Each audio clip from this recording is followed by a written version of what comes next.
डरावना थोनवाला, welcome to the darkness.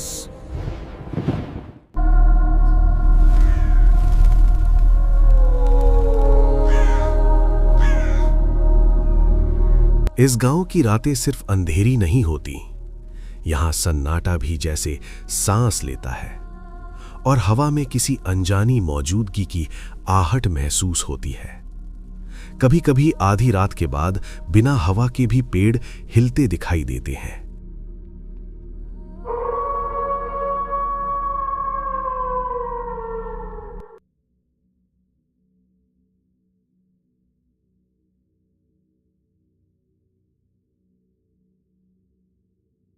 अच्छा ठीक है बड़े बाबू, कल भोर होते ही मैं पोस्ट ऑफिस आ जाऊंगा। आज इस अंधेरे में रास्ते पर ना निकलना ही बेहतर होगा। आप अभी आराम कर लीजिए, सफ़र भी लंबा था और सामान भी अभी अभी घर पहुंचा है। गांव में रात को रास्ते थोड़े सुनसान रहते हैं, इसीलिए सुबह उजाला होने पर ही बाहर निकलना अच्छा रहेगा।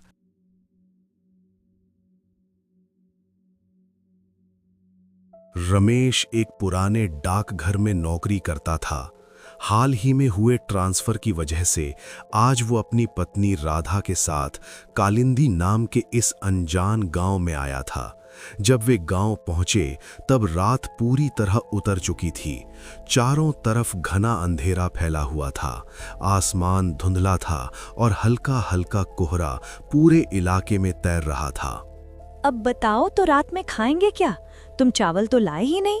हर काम इतनी जल्दी जल्दी में करते हो। एक बार सामान समेटते समय ठीक से देख तो सकते थे। अब बोलो हम क्या करें? घर में और भी कुछ खास नहीं बचा है। इतनी रात को मैं क्या बनाऊं? अरे गलती हो गई मुझसे। इतना सामान था, शायद उसी में ध्यान नहीं गया। तुम गुस्सा मत हो, मैं अभी जाकर देखता हूँ। शायद कहीं कोई दुकान खुली मिल जाए। रात काफी हो चुकी है, बाहर कोहरा भी है। मुझे ठीक नहीं लग रहा। तुम अभी बाहर जाओ, सुबह तक काम चला लेते हैं तो क्या हो जाएगा। नहीं, तुम चिंता मत करो, मैं जल्दी ही वापस आ जाऊंगा। ज्यादा दूर नहीं जाऊंगा, बस आसपास ही देखता हूँ। अगर दुकान मिल गई तो ठीक, नहीं तो तुरंत लौट आऊंगा। ठीक है, लेकिन जल्दी वापस आना और रास्ते में ध्यान से जाना। गांव नया है, हमें अभी कुछ पता भी नहीं है। हाँ, तुम दरवाजा अच्छे से बंद कर लेना, मैं ज्यादा देर नहीं लगाऊंगा। कुछ मिल गया तो लेकर आता हूँ, नहीं तो खाली हाथ ही वापस आऊंगा।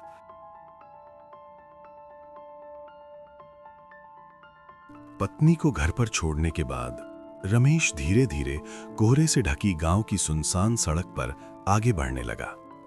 चारों तरफ फैले धुंध के कारण रास्ता साफ दिखाई नहीं दे रहा था। दूर कहीं रेलवे लाइन की तरफ से कभी-कभी ट्रेन की सीटी की आवाज गूंज उठती, जो सन्नाटे को और गहरा कर देती थी।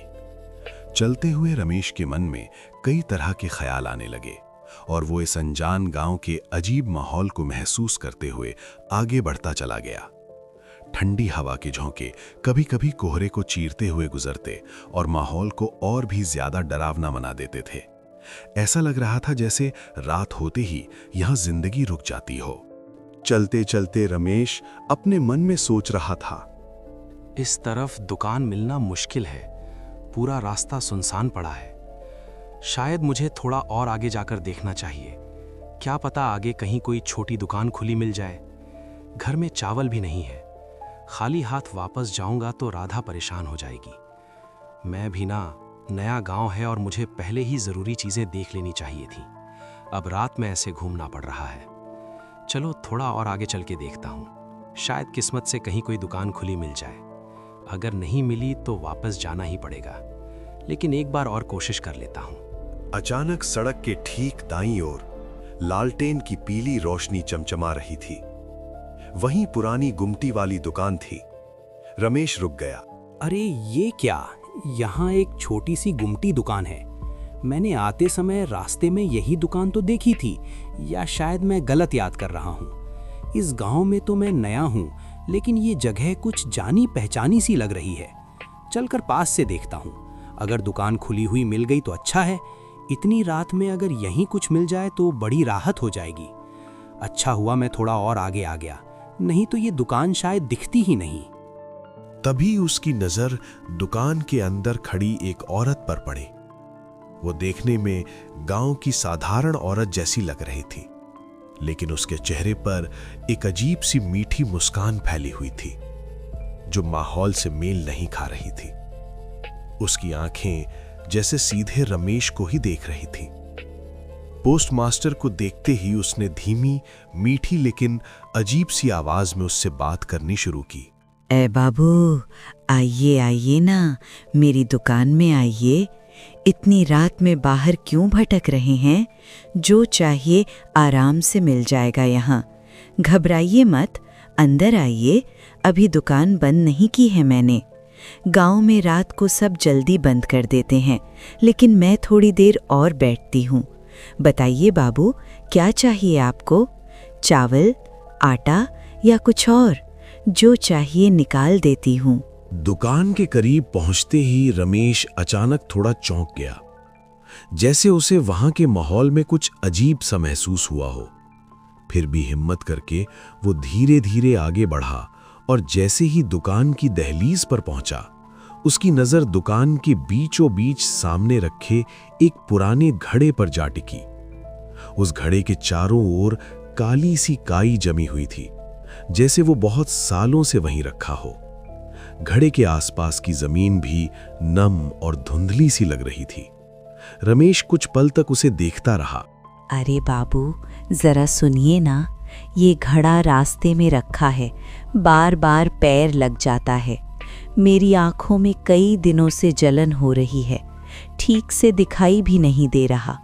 आप जरा इसे पैर से साइड कर दीजिए ना, नहीं तो मैं खुद हटा देती, लेकिन अभी ठीक से देख नहीं पा रही। अच्छा, ये घड़ा ठीक है, हटा देता हूँ। वैसे यहाँ बीच में क्यों रखा है? किसी काम का है क्या? अरे नहीं बाबू, पुराना बेकार घड़ा है, कब से पड़ा है, बस फेंकना ही था। आप जरा इसे दूर कर दीजिए, दुकान में जगह भी खाली हो जाएगी। ठीक है, अगर बेकार है तो हटा देता हूँ। मुझे लगा शायद किसी काम का होगा, इसीलिए पूछ लिया। ठीक है, अभी हटा देता हूँ, आप चिंता मत कीजिए। रमेश ने बिना कुछ सोचे उस औरत के कहने पर उस घड़े को जोर से लात मार दी।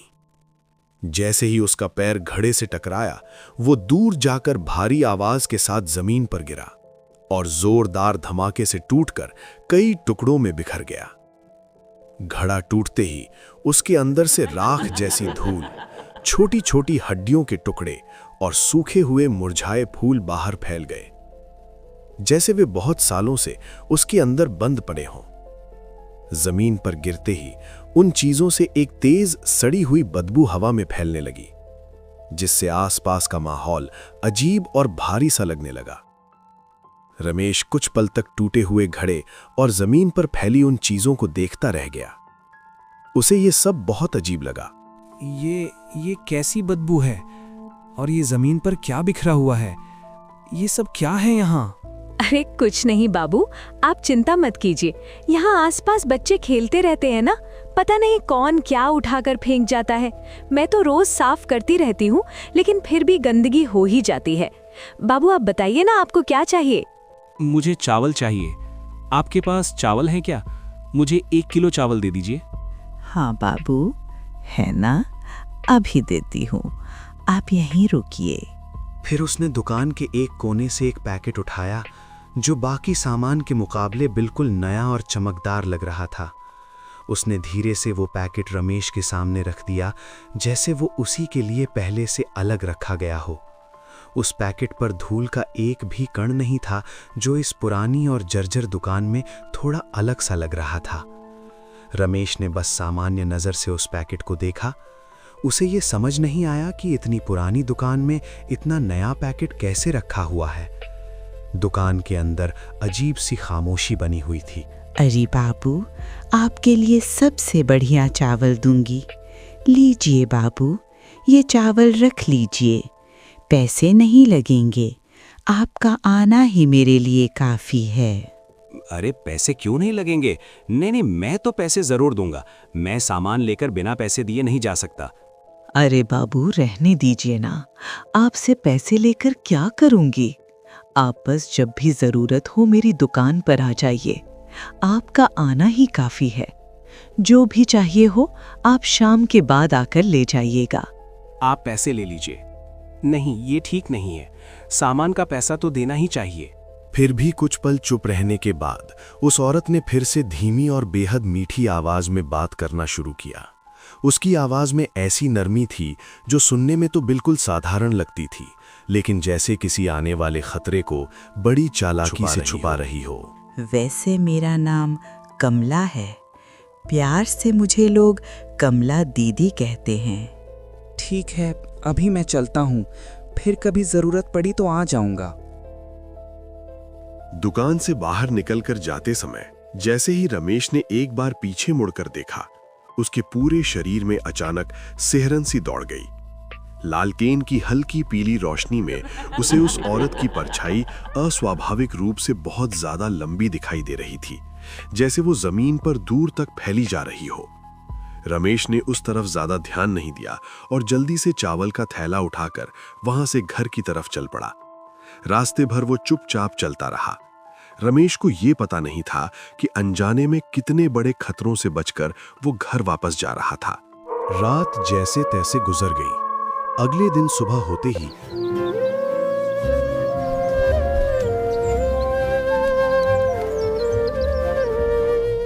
रमेश पोस्ट ऑफिस पहुंच गया। पोस्ट ऑफिस के बाहर ही हरी काका खड़े दिखाई दिए। उन्होंने रमेश को देखते ही उसे पास बुलाया और जैसे उन्हें उससे कोई जरूरी बात करनी हो। उनके चेहरे पर हल्की गंभीरता थी, जैसे वो कुछ ऐसा बताने वाले हों जो आम बात नहीं थी। उन्होंने धीमी आवाज में उससे कहा, बड़े बाबू, आज मैं शायद थोड़ा जल्दी घर चला जाऊं। इतनी जल्दी क्यों हरी? क्या हुआ? सब ठीक तो है? तुम अचानक ऐसा क्यों बोल रहे हो? बड़े बाबू, कल रात गांव में एक बहुत बड़ी घटना हो गई। लोग कह रहे हैं कि कई सालों से दबा हुआ पुराना साया फिर से लौट आया है।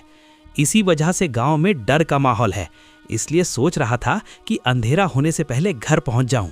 लेकिन ऐसा क्या हुआ कल रात? तुम ठीक से बता क्यों नहीं रहे हो? आखिर मामला क्या है? बड़े बाबू, ऐसी बातें मुंह से निकालना ठीक नहीं माना जाता, अपशकुन माना जाता है। बस आप इतना समझ लीजिए कि हालात ठीक नहीं लग रहे। अगर हो सके तो आप भी आज थोड़ा जल्दी घर चले जाइए, इसी में आपकी भलाई है। ठीक है, अगर बात इतनी गंभीर है तो मैं ध्यान रखूंगा। तुम भी संभल कर रहना, और अगर कुछ और पता चले तो मुझे जरूर बताना।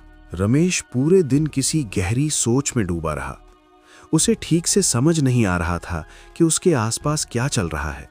इसीलिए वो चुपचाप पोस्ट ऑफिस में अपना काम करता रहा और साथ ही लोगों की बातों को ध्यान से सुनकर समझने की कोशिश करता रहा।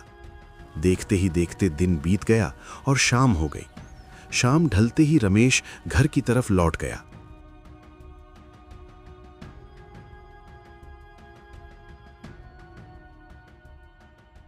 जैसे ही वो घर पहुंचा, राधा खाना बना रही थी। तभी उसने रमेश को घर के अंदर आते देखा और उसे देखते ही उसके चेहरे पर खुशी झलक उठी। अरे, आज आप जल्दी घर आ गए? अच्छा ही हुआ। मैं सोच ही रही थी कि कब तक इंतजार करूं। घर में तेल भी लगभग खत्म होने वाला है, आज नहीं तो कल, लेकिन शाम के समय उस दुकान से तेल लाना ही पड़ेगा। अच्छा हुआ आप जल्दी आ गए, कम से कम आराम तो कर लेंगे। मैं कब से आपका इंतजार कर रही थी। उसी समय घर के बाहर से किसी अनजान आदमी की आवाज आई, जैसे कोई रमेश को बाहर से बुला रहा हो। पोस्टमास्टर बाबू हैं क्या? घर पर हैं क्या? मैं गांव से आया हूं, सोचा उनसे मिल लूं। नया नया आए हैं ना, तो जान पहचान भी हो जाएगी। अगर घर पर हो तो जरा बता दीजिएगा, मैं बाहर ही खड़ा हूं।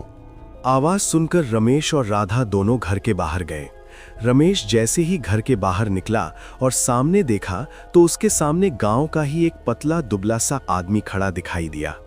उसकी शक्ल से लग रहा था कि वो यहीं का रहने वाला है और किसी काम से रमेश से मिलने आया है। मैं यहीं आपके बगल वाले घर में रहता हूं, सोचा आपसे मिलकर थोड़ी जान पहचान कर लूं। आखिर गांव के इकलौते पोस्ट मास्टर आप ही हैं, तो हम लोगों का एक दूसरे को पहचानना भी जरूरी है ना। गांव में कोई नया आता है तो हम लोग मिलकर हालचाल पूछ लेते हैं। अगर आपको यहाँ किसी चीज की जरूरत पड़े या गांव के बारे में कुछ जानना हो तो बेझिझक बता दीजिएगा। हम पड़ोसी हैं तो एक दूसरे के काम आना ही चाहिए। बात करते करते उस आदमी के चेहरे के भाव धीरे धीरे गंभीर होने लगे, जैसे वो अब कोई गंभीर बात कहने वाला हो। बाबू, एक बात कहूं, बुरा मत मानिएगा, लेकिन सांझ ढलने के बाद आप बिल्कुल भी घर से बाहर मत निकलिए।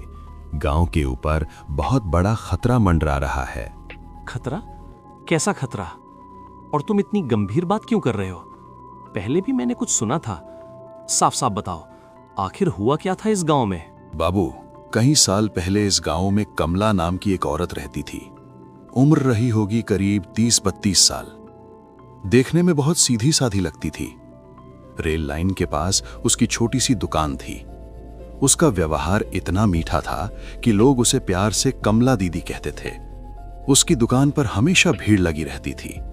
लेकिन फिर एक दिन अचानक गांव की एक लड़की गायब हो गई। बहुत ढूंढा, लेकिन वो नहीं मिली। फिर हर अमावस की रात जवान लड़के लड़कियां गायब होने लगे। 3-4 बच्चे ऐसे ही गायब हो गए। हे भगवान! फिर किसी को शक नहीं हुआ उस पर, या किसी ने कुछ देखा नहीं? एक दिन गांव के ही एक आदमी ने छिपकर देखा कि कमला अपनी दुकान के पीछे काला जादू कर रही थी और पास के गांव की एक लड़की बेहोश पड़ी थी। तब गांव वालों को समझ आ गया कि गायब हुए बच्चों के पीछे उसी का हाथ था। गांव वाले गुस्से से पागल हो गए। सब ने मिलकर उसे पकड़ लिया और इतना मारा कि वहीं उसकी मौत हो गई। फिर गांव के बुजुर्ग सन्यासी के कहने पर उसी दुकान के पास उसका अंतिम संस्कार किया गया और उसकी आत्मा को बांधने के लिए दुकान के सामने एक मिट्टी की हांडी रखी गई। तो फिर अब डर किस बात का है? अगर वो मर चुकी थी तो डर इसी बात का है बाबू। करीब 20 साल बाद किसी नासमझ ने वो हांडी तोड़ दी और कमला की आत्मा आजाद हो गई। कल रात गांव के एक आदमी को उसने साइकिल समेत उठाकर जंगल में फेंक दिया और उसे जिंदा छोड़कर कहा, जाकर गांव वालों को बता दे मैं वापस आ गई हूं, अब पूरे गांव को खत्म करूंगी। इसलिए कह रहा हूं बाबू, शाम के बाद घर से बाहर मत निकलिए।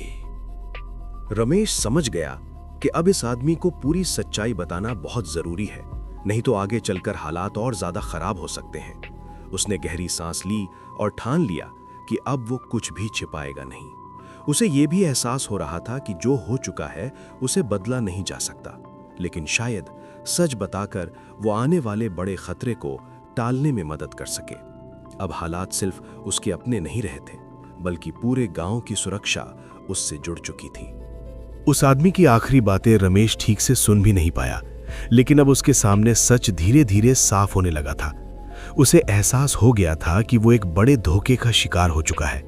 कमला ने अपने मीठे व्यवहार और बातों से उसे भरोसे में लेकर उससे वही करवाया जो वो चाहती थी, और उसी की वजह से वो बंधन से आजाद हो गई थी। अब सीधी बात ये थी कि रमेश की एक गलती की वजह से पूरे गांव पर खतरा मंडराने लगा था। ये सोचकर रमेश का मन भारी हो गया। रमेश समझ गया कि अब इस आदमी को पूरी सच्चाई बताना बहुत जरूरी है, नहीं तो आगे चलकर हालात और ज्यादा खराब हो सकते हैं। उसने गहरी सांस ली और ठान लिया कि अब वो कुछ भी छिपाएगा नहीं। उसे ये भी एहसास हो रहा था कि जो हो चुका है उसे बदला नहीं जा सकता, लेकिन शायद सच बताकर वो आने वाले बड़े खतरे को टालने में मदद कर सके। अब हालात सिर्फ उसके अपने नहीं रहे थे, बल्कि पूरे गांव की सुरक्षा उससे जुड़ चुकी थी। बाबू, आप अचानक इतने शांत क्यों हो गए? क्या बात आपके मन में चल रही है? घबराने की कोई जरूरत नहीं है, बस मेरी बात मानिए। शाम ढलने के बाद घर से बाहर मत निकलिए, यही सबसे जरूरी है। मैं आपसे एक जरूरी बात छिपाना नहीं चाहता। सच ये है कि जो ये बड़ा खतरा गांव पर मंडरा रहा है, उसमें मेरी भी गलती जुड़ी हुई है। लेकिन भरोसा रखिए, मैंने जानबूझकर कुछ नहीं किया। मुझसे अनजाने में ऐसी गलती हो गई जिसका अंजाम इतना भयानक होगा, ये मैंने कभी सोचा भी नहीं था। बाबू, आपकी बात सुनकर मैं और उलझ गया हूं। आप साफ साफ बताइए, आखिर ऐसा क्या हो गया? आपने ऐसा क्या कर दिया जिससे ये सब शुरू हो गया?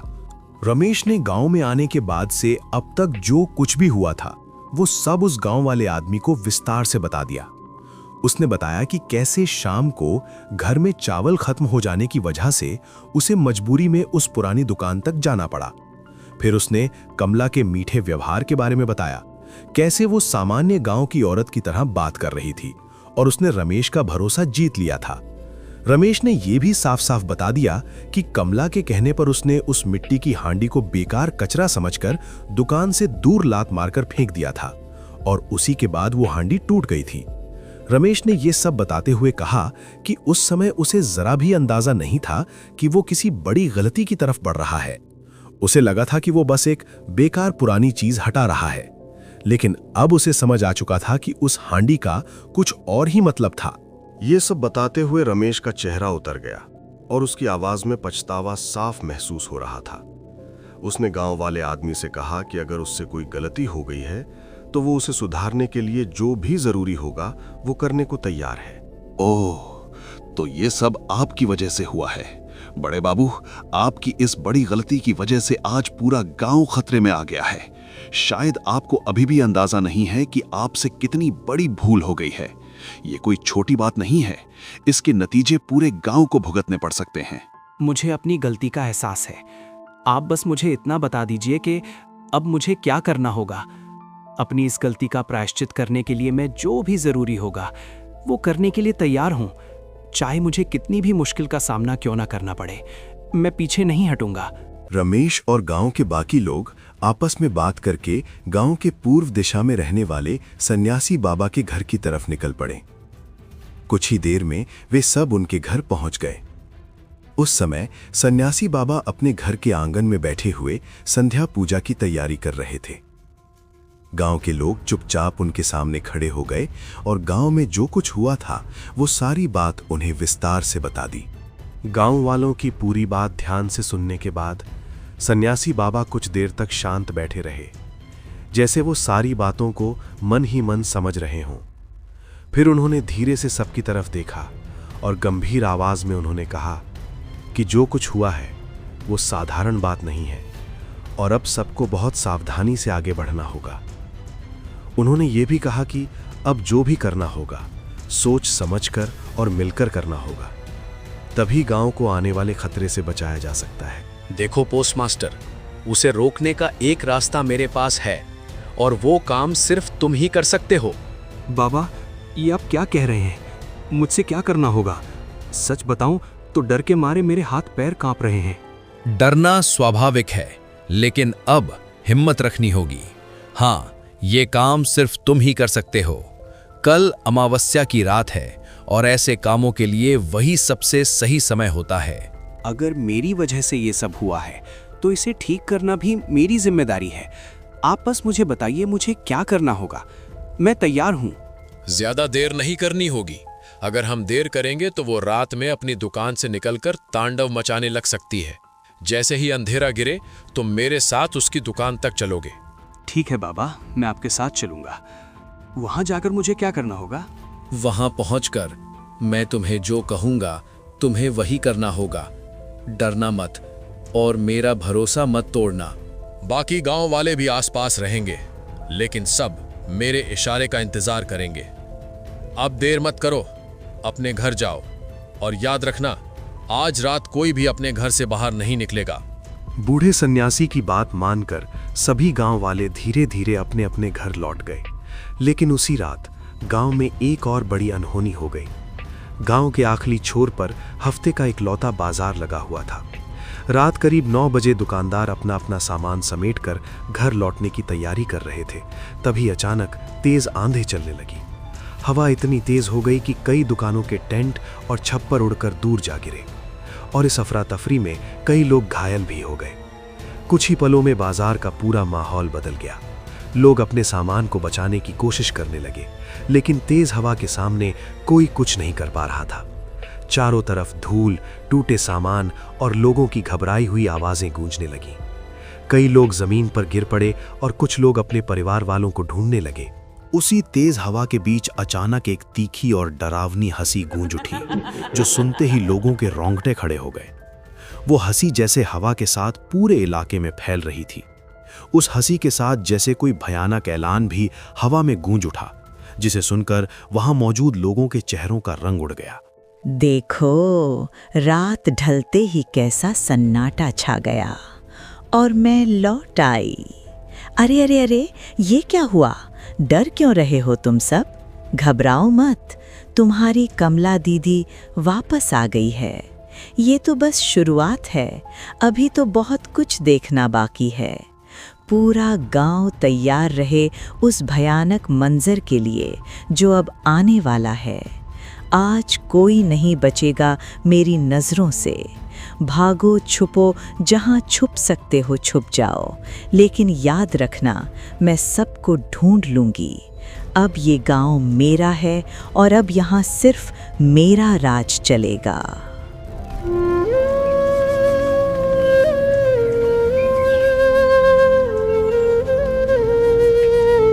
कुछ गांव वाले और रमेश पहले से ही उस पुरानी दुकान के पास पहुंच चुके थे।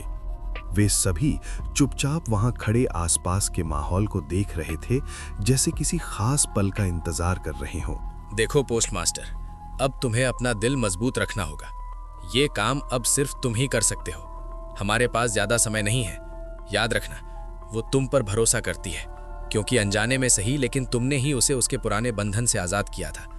तुम दुकान के अंदर जाओगे और उसे बातों में उलझाए रखोगे। उसे शक नहीं होना चाहिए कि बाहर क्या हो रहा है। जब तक तुम उसे रोके रखोगे, तब तक मैं दुकान के चारों तरफ सुरक्षा का बंधन तैयार कर दूंगा, ताकि वो वहां से बाहर ना निकल सके। जैसे ही मैं दुकान के पास आकर तुम्हें इशारा करूंगा, तुम बिना देर किए तुरंत दुकान से बाहर निकल आना। उसके बाद मेरा असली काम शुरू होगा। उस समय पीछे मुड़कर मत देखना, और जो भी हो डरना मत। बस वही करना जो मैं कहूंगा। सन्यासी की बात मानकर रमेश धीरे धीरे दुकान के अंदर चला गया। रमेश को देखते ही कमला के चेहरे पर खुशी साफ दिखाई देने लगी। वो पहले की तरह ही मीठे और सामान्य व्यवहार में उससे बात करने लगी और उसे अंदर बैठने के लिए कहने लगी। उसकी आवाज पहले की तरह ही शांत और नरम थी, जैसे कुछ भी बदला ना हो। रमेश चुपचाप अंदर खड़ा रहा और आसपास नजर दौड़ाने लगा। दुकान के अंदर वही पुराना सामान रखा हुआ था और लालटेन की हल्की रोशनी पूरे कमरे में फैल रही थी। ए पोस्टमास्टर बाबू, आइए आइए बैठिए। मैं तो अभी आपको ही याद कर रही थी। उस रात के बाद आप मेरी दुकान पर आए ही नहीं। मैं तो सोच रही थी आप भूल गए मुझे। नहीं कमला दीदी, ऐसी बात नहीं है। आज मुझे कुछ लेना नहीं है, बस आपसे मन की बात करने चला आया। सोचा थोड़ा बैठकर आपसे सुख दुख की बातें कर लूं। कमला बार बार मुस्कुराकर रमेश से बात करने की कोशिश कर रही थी, जैसे वो उसे बिल्कुल सहज महसूस कराना चाहती हो। अरे ये तो बहुत अच्छा किया आपने। मन परेशान हो तो यहाँ चले आया कीजिए। शाम के बाद तो मैं यहीं रहती हूँ, आप बेझिझक आ सकते हैं। ठीक है दीदी, अच्छा लगता है आपसे बात करके। सोचा आज थोड़ा बैठकर दिल हल्का कर लूं। रमेश जानबूझकर कमला को बातों में उलझाए रखता है ताकि उसका ध्यान इधर उधर ना जाए। उसी दौरान बाहर खड़े सन्यासी चुपचाप दुकान के चारों तरफ अपना बंधन पूरा कर देते हैं। बंधन पूरा करने के बाद सन्यासी अचानक सामने आ जाते हैं। सन्यासी की आवाज सुनते ही दुकान का माहौल एक पल के लिए जैसे थम सा जाता है। रमेश तुरंत उनकी तरफ देखने लगता है, जबकि कमला के चेहरे के भाव धीरे धीरे बदलने लगते हैं। उसी पल ऐसा लगता है जैसे दुकान के अंदर की हवा अचानक भारी और ठंडी हो गई हो। पोस्टमास्टर घेरा पूरा हो चुका है। अब एक पल की भी देर मत करो, तुरंत दुकान से बाहर निकल आओ। जल्दी करो, समय बहुत कम है। बाहर आकर मेरे पास खड़े हो जाओ। अब आगे का काम मैं संभालूंगा। सन्यासी की तेज आवाज सुनते ही रमेश एक झटके में दुकान से बाहर आ गया और तेजी से जाकर सन्यासी के पास आकर खड़ा हो गया। उसी समय सन्यासी लगातार मंत्र पढ़ते हुए अपने साथ लाया हुआ गंगा जल दुकान की तरफ छिड़कने लगे। गंगा जल की बूंदें जैसे ही दुकान और दरवाजे पर गिरी, वहां का माहौल अचानक बदलता हुआ सा महसूस होने लगा। सन्यासी बिना रुके मंत्र पढ़ते रहे और पूरे दरवाजे और आसपास की जमीन पर गंगा जल छिड़कते रहे। आसपास खड़े गांव वाले चुपचाप ये सब देख रहे थे। उस समय हवा भी जैसे धीमी हो गई थी और चारों तरफ अजीब सा सन्नाटा फैल गया था। कुछ ही पलों में दुकान के अंदर से हल्की सी आवाजें आने लगी, जिससे वहां मौजूद सभी लोग और ज्यादा सतर्क हो गए। कमला, क्या तुमने सच में ये सोचा था कि मैं तुम्हें रोक नहीं पाऊंगा? जब तक मैं जिंदा हूं, इस गांव का कोई भी अनिष्ट तुम नहीं कर पाओगी। इस बार मैं ऐसा बंधन करूंगा कि तुम चाहकर भी यहां से बाहर नहीं निकल पाओगी। तुम्हारी शक्ति यहीं थम जाएगी और इस बार तुम्हें कोई भी इस जगह से आज़ाद नहीं करा पाएगा, चाहे वो कितनी भी बड़ी शक्ति क्यों ना हो। सन्यासी, तुमने मेरे साथ धोखा किया है। अगर मैं यहाँ से आजाद हो गई तो सबसे पहले तुम्हें ही खत्म करूंगी। तुमने सोचा तुम मुझे हमेशा के लिए रोक लोगे? मैं वापस आऊंगी और तुमसे इसका हिसाब जरूर लूंगी। और तू पोस्ट मास्टर, तुमने भी मेरा भरोसा तोड़ा। मैंने तुम्हारा कभी बुरा नहीं किया, फिर भी तुम इन लोगों के साथ मिल गए। मेरे मीठे व्यवहार का यही बदला दिया तुमने। याद रखना, सन्यासी के बाद तुम्हारी बारी होगी। चाहे तुम कहीं भी छुप जाओ, मैं तुम्हें ढूंढ निकालूंगी और तुम्हें बहुत दर्दनाक मौत दूंगी। सन्यासी इशारे से 4-5 और गांव वालों को बुलाता है। सबको मंत्र सीखकर साथ में जप करवाता है। अचानक कमला का शरीर और उसके दुकान में एक भयानक आग भड़क उठती है। उसकी चीखें हवा में घुल जाती हैं। कमला बहुत ही दर्दनाक और फटी हुई आवाज में चीखने लगती है। उसकी आवाज दूर तक गूंजती है, जिसे सुनकर वहां खड़े गांव वालों के रोंगटे खड़े हो जाते हैं। कुछ ही देर में आग और तेज होकर सब कुछ अपनी लपटों में समेट लेती है। जब आग शांत होती है तो वहां कुछ भी नहीं बचता, मानो वहां कभी कोई दुकान थी ही नहीं। सन्यासी धीरे धीरे आगे बढ़ते हैं और बची हुई राख, हड्डियों के टुकड़े और सूखे फूलों को इकट्ठा करते हैं। फिर वो एक नई मिट्टी की हांडी लाते हैं और उन सभी चीजों को उसमें रख देते हैं। उसके बाद वो हांडी को जमीन में दबाकर ऊपर से मिट्टी डाल देते हैं। इसके बाद सन्यासी वहां एक बरगद का छोटा सा पौधा लगा देते हैं। अब इसकी आत्मा फिर से बंधन में आ चुकी है। यहाँ जो बरगद का पौधा लगाया गया है, यही इसका पहरा बनेगा। जब ये बरगद बड़ा और मजबूत पेड़ बन जाएगा, तब कोई इसे काटने की हिम्मत नहीं करेगा। जब तक ये बरगद यहाँ खड़ा रहेगा, तब तक कमला की आत्मा भी इस जगह से बाहर नहीं निकल पाएगी। इसलिए इस पेड़ की रक्षा करना यही पूरे गांव की सुरक्षा है। उसी रात जब सब कुछ शांत हो गया तो सभी गांव वाले थोड़ा निश्चिंत होकर अपने अपने घर लौट गए।